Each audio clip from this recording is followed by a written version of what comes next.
With much munai, I welcome you to my channel again. This is Zandra. Today, I'd like to talk about wholeness and maintaining wholeness.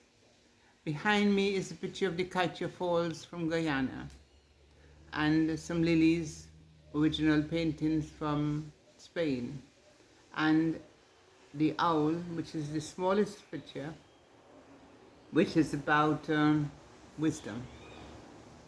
At the base of the Kaitya Falls is an Amerindian fishing.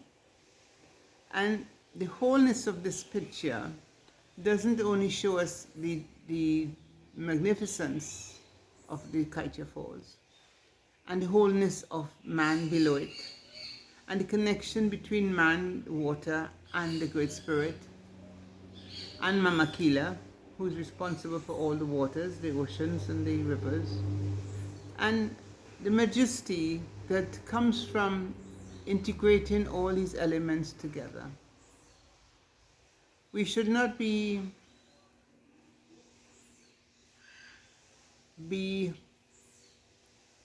confused about the journeys we must take to maintain wholeness. And above my shoulders, at my right shoulder, is a picture of the Yangtze River as when it was taken some time ago. I also found that journey, like I do on my life's journey, a very accelerating one. It brought me into the recognition that so much exists that we need to experience. So much exists to make us whole and to measure our wholeness against. Because I was speaking to someone yesterday that when I visited China and was journeying on the Yangtze, I experienced the magnificence of the Yangtze project, the damming of the Yangtze. And it was a surprise to me when I learned from the guide tours that Yangtze could raise, the water in the Yangtzes could raise 65 meters in any one day. That to me was mind-blowing. The power of spirit, the power of Mama Kila, the power of our mother, the power of the four directions, the power of light can make and break us at any point. We don't hold the key to our existence and our soul journey. They do. And when you're on the Yangtze and recognize that the waters could rise that distance in one day and could destroy many people, as it did for many centuries, we then see how minuscule our own existence is in the entirety of humanity and the world's awareness of the universe. So without recognizing our place within the universe and the wholeness in which we exist in the universe can be a problem. And we must ensure that when we awake each morning, not only say thanks to the Great Spirit and the Divine to get us opening our eyes, we should also be grateful for the opportunities they give us when the day comes. On a daily basis, we are given tools, we are given nutrition, we are given pathways to follow, and we are given the strength and the awareness, and we are given grace to exercise these principles in our daily lives. How we do that is essential. And we must also understand that Great Spirit and the ancestors are, as I said in the previous video, looking on us each moment of our lives and how we engage with another. I always find it reassuring that however difficult something might be for me, or however I have been hurt by another or disappointed by another, I don't dwell on envy, I don't dwell on anger, I don't dwell on seeking punishment. I leave things to the Great Spirit and the universe to deal with. I don't dwell on trying to get my own back on the individual, and I'm not angry, nor am I jealous of anyone. So I'm always very grateful that those emotions don't play a part in my existence. And when I referred to, in the previous video, about someone criticizing my rose-colored glasses, I saw that's the only glasses I knew, because that's what Spirit gave it to me when I came on earth. So I'm not going to start altering that perspective that I have been guided to operate within, because I am comfortable with it. I'm comfortable that I don't have to get angry, I don't have to be abusive, I don't have to be distrustful, I don't have to be jealous, I don't have to be any of those things. If something affects me, I leave it to the ancestors or the Great Spirit or the universe to balance the books. As I often say to people, these energies are fantastic accountants. They balance the books with us without we having to exercise all these negative things. And I don't feel there's scope for us to do that.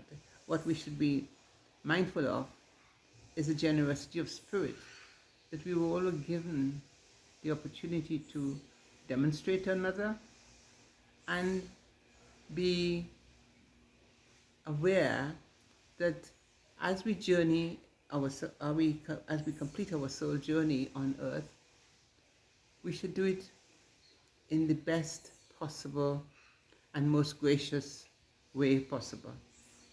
Because if we fail to do that, we lose sight of who we are guided to be, and who we can be as we are guided on a daily basis. So as we approach Christmas, and this is my last video which ends the theme on spirituality, well-being and love, I want you to love yourself enough and to consider yourself worthy enough of your love, your unconditional love, so that you may share that with another and find some wholeness in the relationships you have, without anger, without deceit or misrepresentation of what is. I value my equilibrium. I value the silence that I could achieve around myself. And I value the inner peace that I am existing. I would be uncomfortable if I switched to all the negative things I know can be around me or can influence my daily life.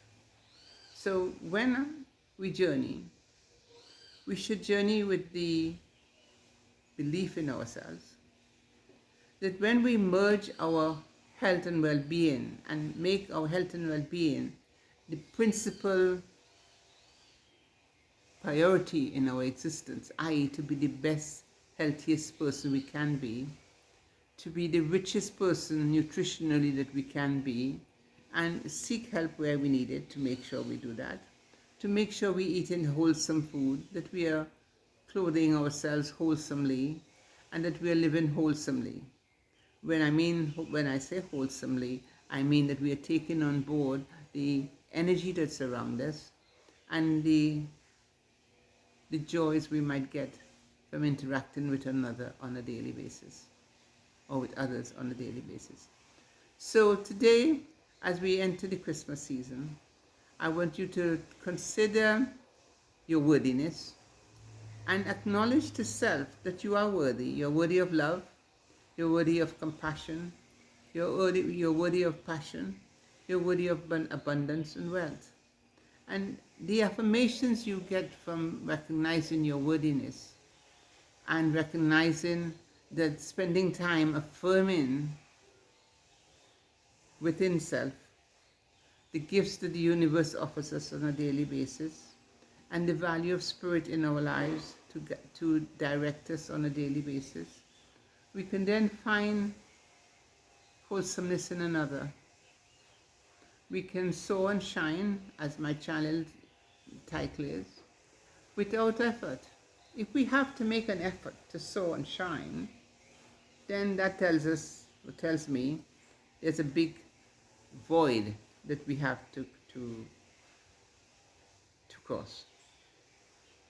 And recently, I had a dream of someone, and we were about to cross a bridge. He was asking me to cross a bridge with him. We would get to the water side, and the bridge started to separate from the land. And I could not jump. If I was younger, I'd probably jump to the bridge. But he went in search of a plank of wood to make that bridge accessible to me to cross. And as I was trying to work out what that meant for me, I had to smile, because the effort that was put into making sure that I crossed the bridge with the individual was what was essential. That the efforts to get a plank, to create a pathway for me to get on the bridge when the water was rising in the river below the bridge, was demonstrating to me the importance of a joy and a togetherness and a knowing that is unspoken, that is directed by the universe and spirit. And I had to work on and think about what did it mean, but I had never dreamt, like I had a dream like that before.